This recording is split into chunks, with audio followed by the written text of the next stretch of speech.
tell you it's true, and thank God for it. It will be the most important single step forward in treatment of diseases in the history of mankind. It's to an AIDS patient such as insulin is to a diabetic. It's been proven statistically that those results are significant, and the data and the research are all available for anyone to review. And they documented through CAT scans that my tumors began to reduce, and they hadn't seen any kind of response in any medical literature like that prior to me.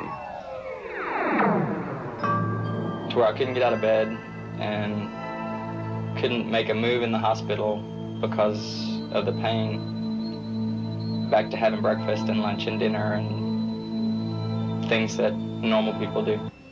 I'm Wayne Osmond. You just heard some very strong testimonials, some from highly reputable professionals. They're talking about a product found in nature, aloe. It comes from the aloe vera plant. We've known that ancient civilizations used it as a healing medicine. 5 times the Bible refers to it, telling on one occasion that the Lord planted it. Now in our day, some overwhelming studies have been conducted using aloe with patients who have AIDS, as well as with tumor patients. These studies are now being extended to other diseases. Please listen to what these experts have to say. Dr. McAnally, Director of Research at Carrington Laboratory, who is a research PhD pharmacologist, came in and told me what I thought was a cock and bull story about how they had taken the juice from a plant, which is the Aloe barbarensis Miller plant, that I was familiar with from my childhood, which was usually on the kitchen sink at my grandmother's, my mother's, for insect bites and burns, and said that when he was a graduate student, he had been employed by Carrington Laboratory and the founder of that company, Clinton Howard, to try to find out if there really was something in the aloe plant. And we started seeing improvement in their T4 cells and their immune system. We decided to do an organized study that was medically sound. The cock and bull story I was talking about, he says after they began to sell this, that they had 5 or 6 AIDS patients contact them or their family and say that they had been unable to work, bedfast, and could not go to school. They drank this stuff in large amounts for a few weeks, and now they were symptom-free and back to work. I thought that was rather fanciful, and I was not impressed and was not interested in their request to look into it for them. My T-cell count's at 358 now. Everyone kept remarking at the hospital and all the medical people that I talked to that they'd never seen anything like it. However, I had come back from a trip and had viral pneumonia, which they didn't know about, had failed at 3 courses of antibiotics, and was feeling very sick as they talked to me. And I made the comment I wouldn't give anything to anyone I hadn't taken myself. How about give me a couple cases of that stuff? I was skeptical, but convinced that I was clinically seeing improvement. Their modified Walter Reed scores were improving, their night sweats were disappearing, their diarrhea was going away, their subjective symptoms were improving, their Karnofsky quality of life scales were improving, and I thought, there's really something to this. So I began to drink it, and about 2 days I was much better, and I didn't believe that what I was drinking was due to it, because I thought it was about time I was getting well anyway. But the thing that really impressed me is in about 5 days I no longer was coughing up material out of my lungs. They were perfectly clear, and this usually goes on with a post-tussic or coughing syndrome for weeks after getting over something like this. And I was well, and I was impressed. We gave them 20 ounces a day and in a divided dose, and it was just incredible because their P24 core antigen started coming down, their T4 helper cells, which is an immune function, started going up. And if you're going to lick this disease, the 2 goals of a great anti-AIDS drug or regimen is it must stimulate and increase the immune system while it inactivates or kills the virus. Interesting. And those principles have been met with aloe. You have to realize in the context of the time that the average person didn't know, and it was controversial at best, what caused AIDS. There were no tests for AIDS. All I could do was interview these people, and I wrote them a letter to Carrington Laboratories and said I thought it was worth looking into because their stories were quite impressive. I thought I was through. One of the patients that I've asked to come and be anonymously mosaicked out to be screened has been on aloe since that original study, and he's only been on aloe, and his T cells are almost as healthy as yours or mine, and he came in with hepatitis B and was nearly dead when he came to me. Have you noticed an increase in your T4 helper cells since starting this? Yes, at one time I believe I was down to 200 something, and I've gone up to 700 at one time, and I believe mine's still at about 700.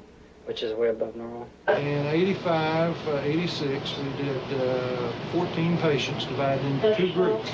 In 90 days, the far advanced, virtually terminal AIDS patients had improved in their modified Walter Reed scoring 20%. The patients that had AIDS that were not terminal with untreatable complications had had a 71% improvement. This means that their absolute T4 lymphocytes had gone up. These are the cells that are usually destroyed by the virus. They were recovering. The P24 core antigen, which is a measure of virus load in the serum, went down, which means you're reducing the virus load, and their clinical symptoms either abated or went away. It has really, for the most part, kept me, I think, very healthy. My energy level has always been fairly high since I've taken aloe vera, because I remember in the beginning I was and I was starting to get a lot of symptoms, and after drinking it I became much more healthier, and I do everything that anybody else does. And we ended up giving the patients 20 ounces a day or 5 ounces in 4 divided doses before meals and at bedtime. With that type of approach, we went to Dr. Paltz. I have over 550 seropositive asymptomatic patients in the practice.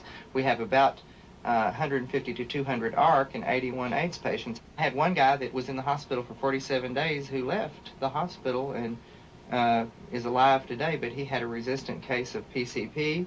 We put him on aloe in the hospital, and he's gaining his weight. We took him off hyperalimentation, put him on nutritional supplementation, and he's doing very well, and we've taken him off DFMO, which saved his life. Very rapidly we were able to show with green monkey kidney cells that by adding dosages of the sterile ingredient from the aloe plant that's preserved in this juice, that herpes virus and measles virus proliferation was blocked in a dose-related manner. Then we showed that feline rhinotracheotis virus growing on cat kidney cells was blocked in a dose-related manner. It took a while to do it, but finally with co-cultured monocytes from donors, human donors, we were able to show an inhibition of the AIDS virus in white cell cultures, and also not only an inhibition of the virus production of the P24 core antigen, but increased survivability of the target cells that you would expect the virus to attack. We dealt effectively as doctors with polio, we dealt effectively with tuberculosis and all the other scourges that we've had, and this is no different. Let's treat it like the disease that it is.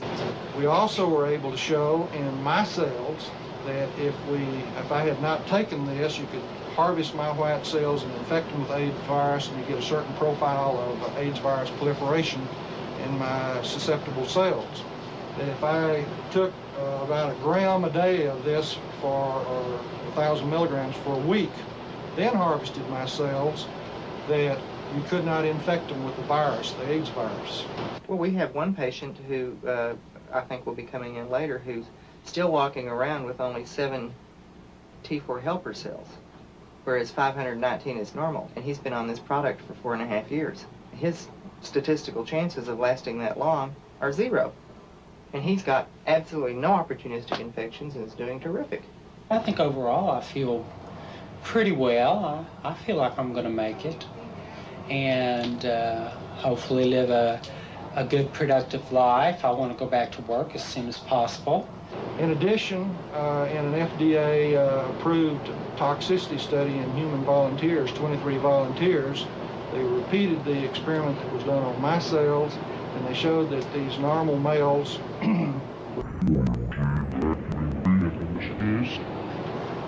that their cells were uniformly, easily susceptible and infected by the AIDS virus in work done at Southern Research Institute. I keep emphasizing that to try to show that other people independently have confirmed and done work other than someone as enthusiastic as I am about it because I got involved in it, and the company that would obviously have a bias, potentially biased or vested interests.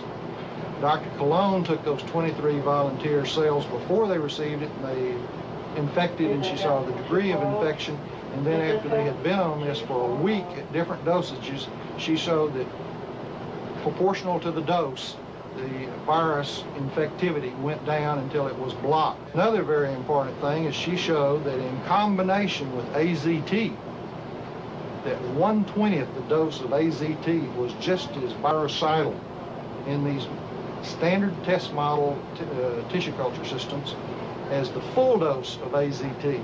Aloe vera lowers the toxicity and also the dosage requirements for AZT and other drugs, and allows them to take lower doses. The real significance of that is that AZT is antiviral, but to get it clinically effective, you get the potential of bone marrow and liver toxicity and the side effects of AZT.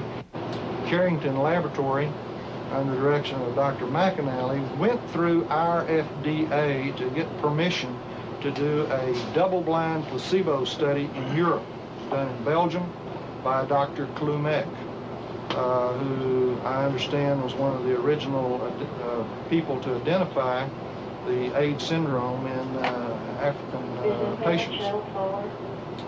The double-blind placebo was done in Belgium. It's been completed. The statistics have been done on it, and this full results has not been reported. All this information has been given to the Belgian government and their consortia over there, and it's under the consideration and in the process for the equivalent of what we would have in this country of FDA approval for the European Common Market.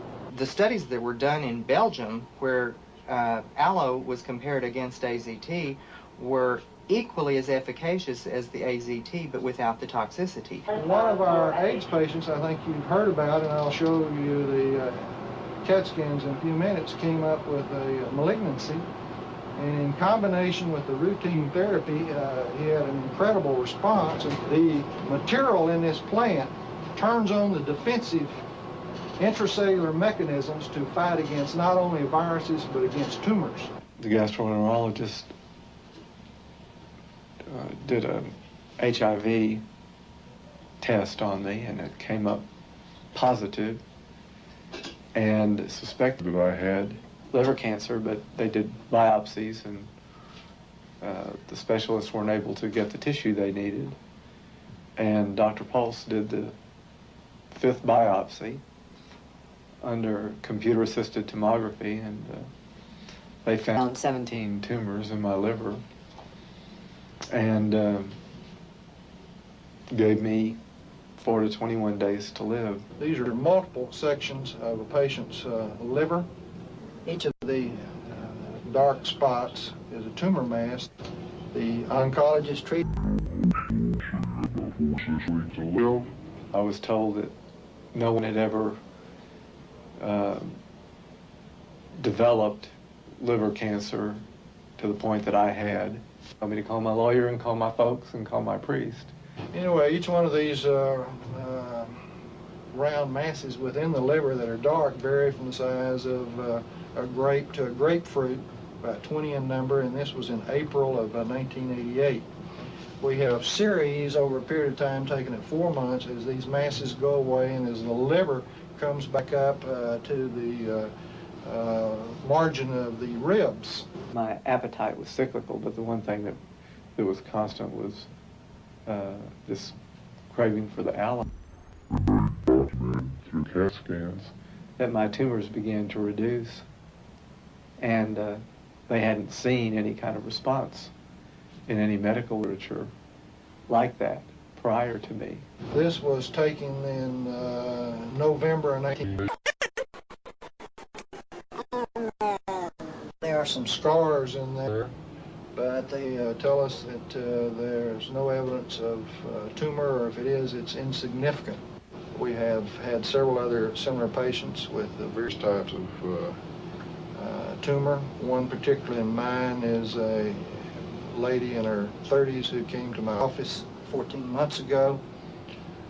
She was 38 years old, and at I believe the age of 33 she had cancer of the breast. Cancer of the breast is an extremely aggressive, bad disease in young women. It's bad in older, but it's even more aggressive in young women. She stood... She had evidence of tumor metastasis riddling her bones, palpable in the abdomen, in her lungs, and in her liver. I got a call from her husband this week. Her bone scans and her CAT scans show no evidence of tumor. I could go on, patient after patient after patient. I would have never gotten involved. In fact, I was cynical, I was skeptical, and we have run into tons of this along the way. All I can tell you, it's true, and thank God for it. It will be the most important single step forward in treatment of diseases in the history of mankind.